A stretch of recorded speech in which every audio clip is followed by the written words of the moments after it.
this whole idea of kind of similar from St. Louis in 2019. They were like the extreme version, but getting hot at the right time and, having momentum towards the end of the season and into the playoffs.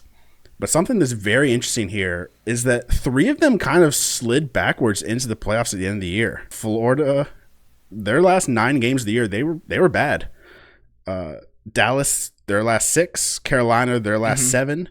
All 3 of these teams kind of slid backwards into the playoffs. And if you stopped at the end of the season and said who's going to be successful, one of the reasons I didn't pick Florida is because they looked like they kind of slid backwards and maybe they were running out of gas.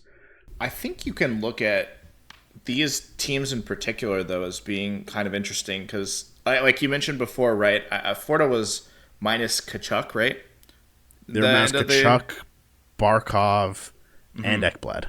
Right. That's pretty big. And then I think Dallas and Carolina had some shakeups at the trade deadline. Maybe they were trying to figure out what they were doing. So.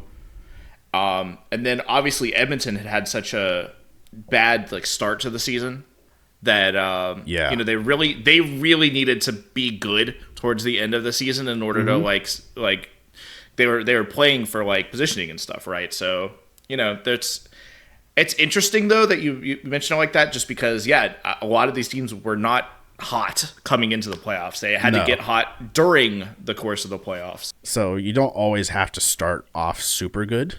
Right. Or end super good. You just have to get there. You have to get there. You just have to get there, and then literally anything can happen because these teams had different stories going in.